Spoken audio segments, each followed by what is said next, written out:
시작하겠습니다. 안녕하십니까.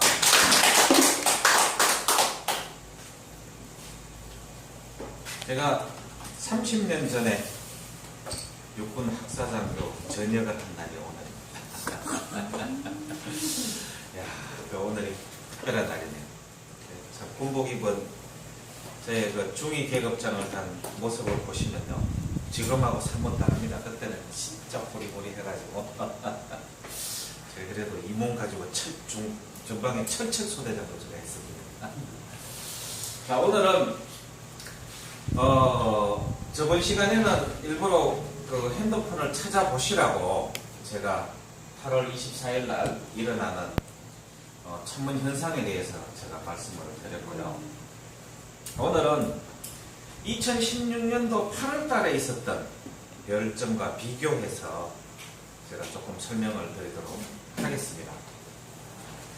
2016년 8월 달에 형혹 수심이 일어난다고. 이제 이거 알죠? 형혹이 무슨 뜻인지. 예. 형혹성은 화성이지 않습니까? 화성이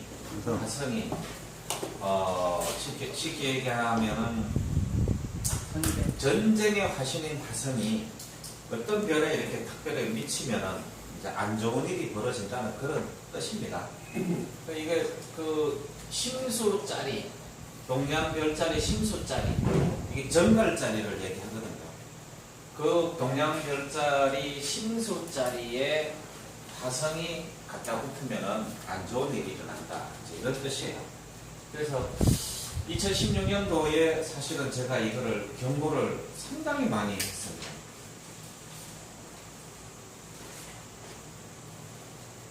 제가 경고를 많이 했는데 그 이유가 뭐냐면 이제 요 얘기입니다. 동방청룡이라고 그러죠. 각항저방 신미기 5번째가 심수죠. 이게 정갈자리의 심장에 해당하는 별이에요. 그래서 제가 이제 28수 북극성을 중심으로 해서 천구의 적도와 황도 사이를 이렇게 28수가 운행을 하는데 동방청룡, 심수자리 이렇게 되어 있습니다. 이게 안타레스라고 이렇게 되어 있어요. 이 심수자리에 이 화성이 갖다가 딱 붙는 현상을 얘기를 합니다. 그래서 심수별자리는 이렇게 생겼어요. 이렇게. 심수별자리, 심삼이라고 되어 있죠. 별자리가 큰 거는 이렇게 크게 표시가 되어 있어요. 이것이 중심별이라, 심수자리의 중심별이라는 얘기죠. 그래서 중간별은 명당, 태자, 서자, 요 세 개 별이 이렇게 심수자리에 있는데, 이거를 서방에서는 정갈자리, 심장이라 그래서 안타레스 별이라고 이렇게 얘기를 해요. 그래서 바로 그 생긴 모습이 정갈처럼 생겼죠. 여기 정갈골이고, 거기에 심장별, 가장 밝은 별, 이거를 안타레스라고 하는 정갈자리의 심장별을 얘기합니다. 그게 동방 28수의 심수예요. 이 심수는 3개의 별로 이루어져 있으며 주천도수 중에 5도를 맡고 있다. 그래서 각항, 저방, 심, 적도에서 좀 떨어져 있죠. 우주의 적도에서 조금 바깥에 나와 있습니다. 그런데 자미원, 태미원, 천시원 중에 천시원 아래쪽에 위치해 있다는 위치를 알 수가 있죠. 그래서 심은 대화라고도 부르며 천왕의 자리를 뜻한다. 이 뭐야? 큰 불, 심장짜리, 정갈의 심장짜리. 3개의 별 중 가운데 별은 명당이라고 부르며, 가운데 별은 명당이라고 부르며, 셋 중에 제일 큰 별로 천자의 바른 자리가 되니 천하의 상과 불을 주관한다. 그런데 이 심수자리에 화성이 와서 딱 붙었어요. 그럼 어떻게 됩니까? 이게 뭐예요? 천자의 바른 자리, 임금이 불을 가까이 한 거예요. 그러니까 좋을 리가 없죠. 앞에 별은 태자가 되고, 밟지 못하면 태자가 천자의 자리를 개선하지 못하고, 뒤에 별은 서자가 되는데 밟으면 서자가 천자의 자리를 개선하게 됩니다. 3개의 붉은 별로 되어 있다. 심 위로 내측되는 곳은 1월과 오송이 다니는 한가운데 길이 된다. 이 황도가 지나간다는 얘기입니다. 이 5층 위에 이렇게 심수 위로 이렇게 황도가 지나가죠. 이렇게 황도. 조금 있다가 여기 천구에 보시면 나옵니다. 황도는 태양이 다니는 길을 얘기합니다. 황도와 적도 사이에 28수가 위치해 있다고 제가 설명을 분명히 드렸죠. 가운데 별이 밝으면 교화가 잘 이루어져 도가 창성하게 되며 임금이 통치를 잘하니까. 심수위가 일직선으로 걷게 되면 지진이 일어나고 원래 이렇게 있어야 돼요. 근데 이게 일직선으로 서면 지진이 일어난다. 백성들이 고통을 받는다는 얘기죠. 또 이러기를 흑색으로 변하면 대인에게 근심이 생기고 이 색깔이 원래 붉은색인데 일직선으로 걷게 되면 임금이 세력을 잃게 됩니다. 전부 주군하고 관련이 있어요. 움직이면 나라에 오한이 생기고 사이가 벌어지면 백성이 요란하게 된다. 이게 요 크기대로 있어야 돼. 이게 벌어지면은 백성들이 요란하게 된다. 그 다음에 이제 또 별점이 나와요. 심수해 보세요. 여기 정갈자리에 안타레스 별 이렇게 되어 있죠. 그런데 이 별자리에 금성이나 화성이 범하면 난리로 인해 온 나라가 피를 보게 되고 토성이나 목성이 범하게 되면 길하게 되며 일식 또는 월식이 일어나면 길하고 달무리가 생기면 병난이 일어나며 화성이 와서 머무르면 나라에 임금이 없게 되고 객성이나 폐성이 범하면 천하가 병난을 해 화폐해진다. 화성이 순행을 하다가 머문다는 얘기는 샥 역행을 하다가 잠깐 머물다가 다시 순행을 해요. 그때 여기 딱 붙어버려요. 이 현상이 화성이 와서 머무른다는 게 순행을 하다가 역행을 하다가 다시 순행할 때 그때 잠시 머물어요. 그거를 얘기합니다. 그럼 어떻게 된다고요? 임금이 없게 된다. 범에도 난리로 인해 온 나라가 피를 보게 된다. 임금이 죽으면 전쟁이 일어나죠. 여기 심수자리에 화성이 자 기원전 2011년 8월 28일 날 정갈자리 심수자리에 화성이 와서 침범을 했어요. 기원전 211년 8월 28일 요 사이를 보세요. 심수자리를 화성이 침범했어요. 정갈자리에 들어왔죠. 2016년 8월 24일 정갈자리에 화성이 들어와서 화성이 이렇게 오다가 거꾸로 갔다가 요 멈췄다가 다시 또 내려갔어요. 이 현상이 2000년 만에 생긴 거예요. 기원전 211년 8월 28일 날 이게 일어나서 2016년 8월 24일 날 이게 일어났는데 요 사이 간격을 보세요. 이게 더 가까웠죠. 그래서 이걸 흉조라고 이걸 대흉조라고 해서 천문하는 사람들이 2년 전부터 동양 삼국에 큰 문제가 생긴다고 경고를 했어요. 저는 이 사실을 알고 있었죠. 상해에 있던 일본 주요 기업들이 2년 전에 출소를 하고 난리가 났어요. 왜? 시진핑이 죽을 거야. 시진핑이 죽을 거야. 왜 그랬느냐? 기원전 211년 8월 28일 날 이 형옥수심 현상이 일어나면서 진시황이 궁궐을 버리고 도망갑니다. 왜? 이거를 피하려고. 근데 도망갔다가 그 다음에 7월 달에 자기가 타고 가던 마차에 깔려서 죽었어요. 그래서 진시황이 세리가 끝나버려. 근데 이때 누군지를 몰랐다니까요. 이때 이미 박근혜 대통령이 그 일으켰던 최순실 씨가 벌써 일 다 일으키고 독일로 탈출했을 때 겁니다. 나서 김정은이나 시진핑인 줄 알았어요, 저는. 박 대통령이 날아갈 줄 생각도 못했다고 그러죠. 자, 기원전 211년 진시황이 죽기 전 나타났다는 기이한 일 중 하나가 바로 형옥수십니다. 두 붉은 별이 가까이 만난 불길한 밤, 또 다른 기이한 일들이 일어나 황제의 마음을 불편하게 했다.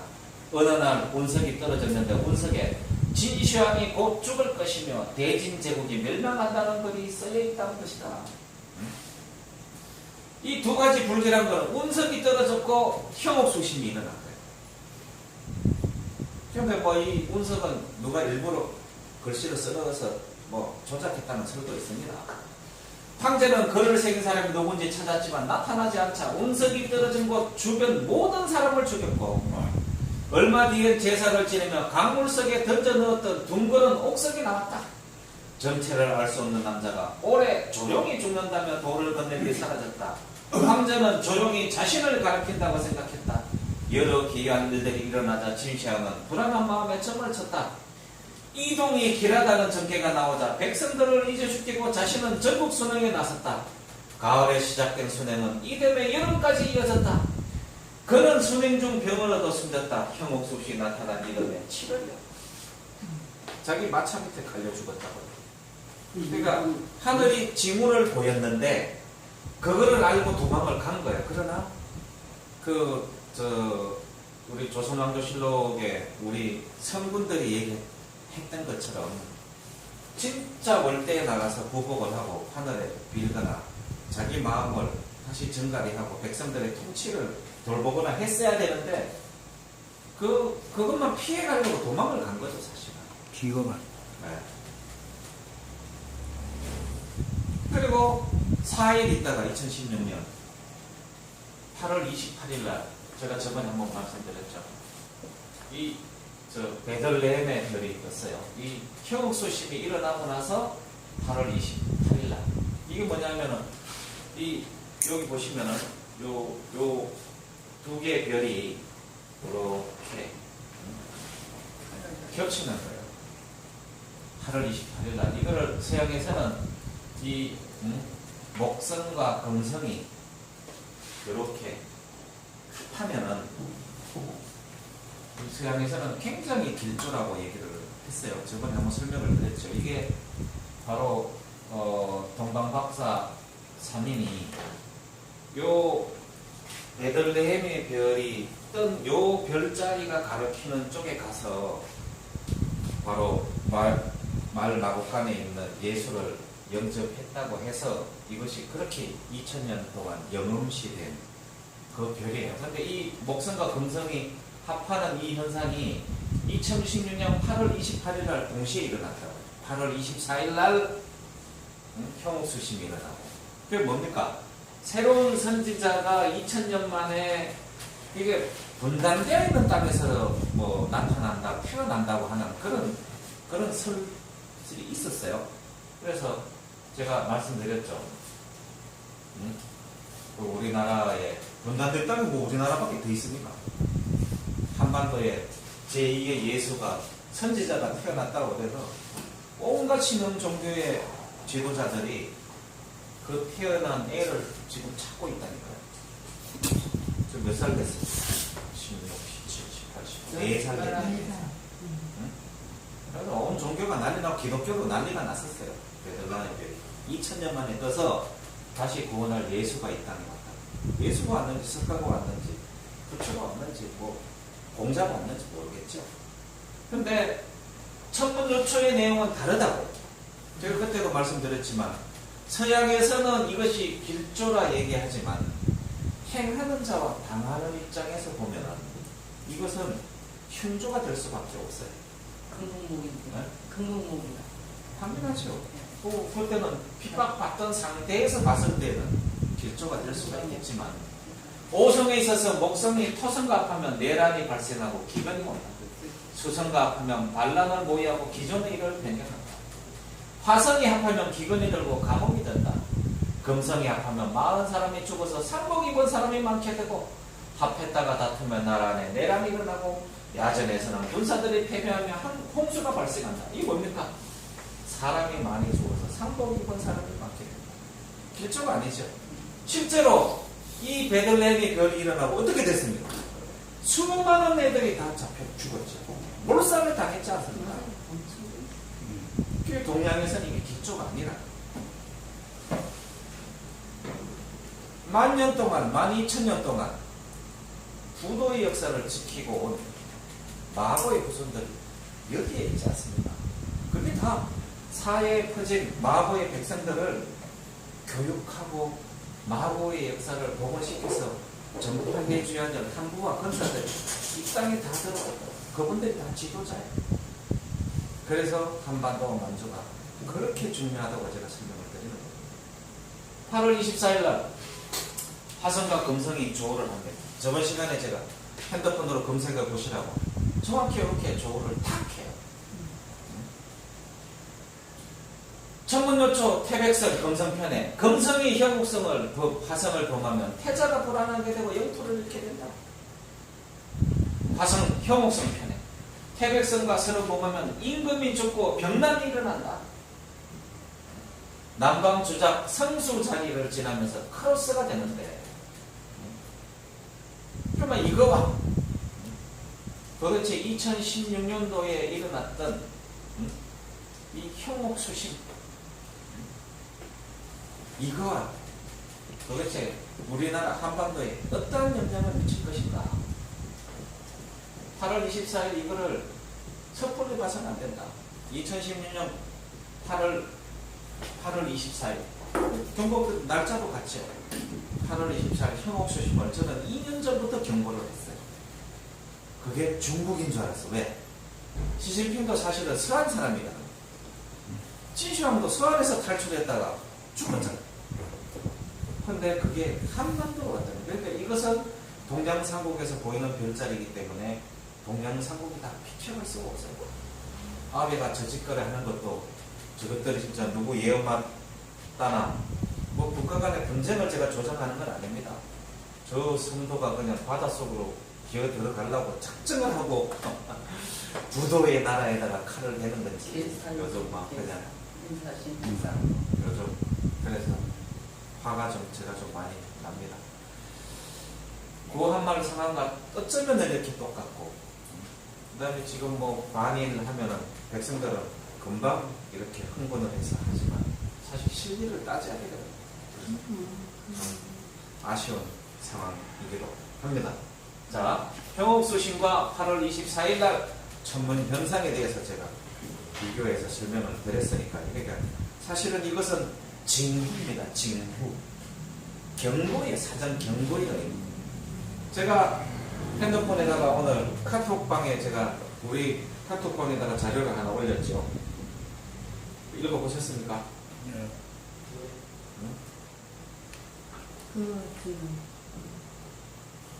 제가 다시 한번 읽어드릴게요. 이게 이거하고도 관련이 있어요. 이게 읽어보시라고 전파하라고 그랬어요. 그러니까 조선왕조실록에 보면 왕이 할 수 있는 것은 아무것도 없어요. 천시원에 객성이 침범을 했어요. 그 왕이 뭘 했느냐? 초경에 임금이 숭정전 월대에 나아가 관상과 우리 같은 기상청입니다.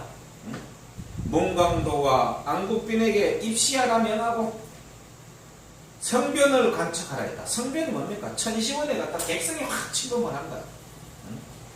문광도 등이 아뢰기를 오늘 객성이 천시성 밖으로 약간 옮겼습니다 하니 임금이 부복을 하고 말하기를 뭡니까? 숭정전 월대에서 무릎을 꿇고 그 하늘을 쳐다보고 나는 관측을 위한 것이 아니라 신은 저 하늘에 정성을 들여서 저 하늘이 굽어 살피도록 하려는 것이다. 왕이 백성을 대표해서 대신해서 하늘에 구하는 거예요. 그게 천선민족이 할 수 있는 당연한 거죠. 만약 나의 몸에 재앙이 있다고 한다면 어찌 길이 걱정할 필요가 있겠느냐. 내가 하늘에 벌을 받아서 내 몸 하나가 아프다면 그냥 내가 받겠다. 그러나 나라를 위하여 실로 무궁한 우려가 있으니 어찌 내 몸을 돌보겠는가. 응? 천문서의 내용을 듣건대 이 천문요초를 얘기하는 겁니다. 그 점이 불길하여 만약 병화가 아니면 반드시 기근이 있다고 하였다. 응? 중국과 우리나라는 분야가 같으니 같은 영향권에 있으니 응? 저들이 만약 불안하다면 우리나라가 먼저 그 해를 받을 것이다. 그러니 어찌 내가 이 하늘이 보이는 저 지문을 두고 내가 대궐로 들어가 편히 잘 수 있느냐. 뭐 이렇게 얘기하니까 막 신하들이 겨우 얘기하니까 이설에 몸을 생각할까 과미설에 몸을 생각할까 두렵습니다 하니까 겨우 이제 신하들이 설득을 해서 침소로 들어갔다고 하는 그런 내용이 조선왕조실록에도 수없이 쓰여져 있어요. 그거 뭐냐?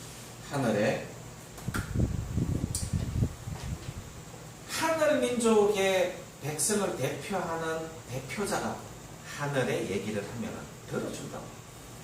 그게 우리 민족의 천선민족 사상에 진짜 아무도 이해하지 못하는 그런. 그래서 저렇게 하면은 저게 별자리가 갑자기 있다가 별이 세척을 확 물러갔다든지 삼도를 물러갔다든지 이런 기록들이 있어요. 처음에는 제가 말씀드렸지만 그것이 임금을 자기가 모시는 임금을 좀 이렇게 신격화시키기 위해서 그냥 가짜로 이렇게 삽입한 그냥 헛된 천문현상 기록인 줄 알아요. 그게 아닙니다. 쉽게 얘기하면 진짜 말 그대로 북극성, 북두칠성을 보고 빌면은 왕이 빌면은 지극정성이 통해서 그게 감흥을 한다. 그게 우리 민족의 진짜 다른 민족과 다른 점인 것 같습니다. 자, 사전 강의 요거는 천문은 요걸로 마치고요.